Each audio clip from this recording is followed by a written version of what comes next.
You're back with us, huh? Good news is, you're not dead yet. That's a relief, right?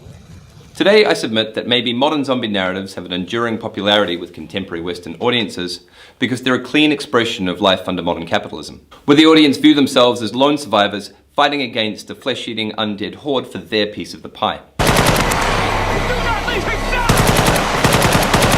In this context, zombies are our soulless neighbours. They're competition for jobs, property, and partners. They're the other women at the sale rushing and pushing because they spotted the bargain first, and the bolshy corpses in line at the supermarket jockeying for a place in front of the queue. They're anyone who's not part of the tight little clique of friends that you met at high school and then hung on to and hung out with well into your 30s. They are your competitors in all forms of business, sport, politics, and socialization.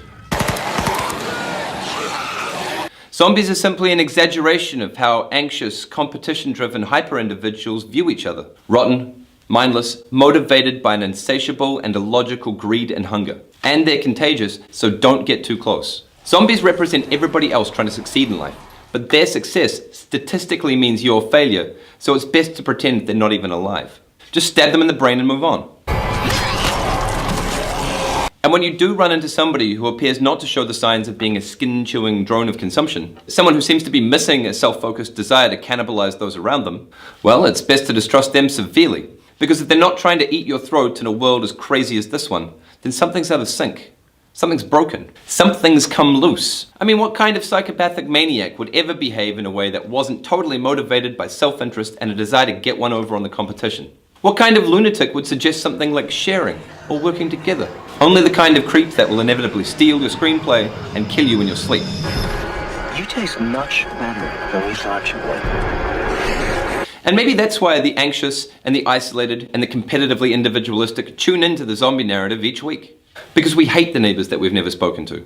The ones shouting and moaning in the apartment down the hall. The ones so completely not like us that they might as well be zombies. Because even though they watch the same media and buy the same products and yearn for the same kind of acceptance, it's no doubt they all want us dead, right? So we lock our doors and lose ourselves in a fictional, dystopian survival contest that we believe reflects some of the struggles of our own lives. But just remember, although you might think you're a survivor, one of the last true humans in a world of the bleeding and the damned, when a fan of the same show passes you on the street, without contact and without understanding, this is all they're gonna see.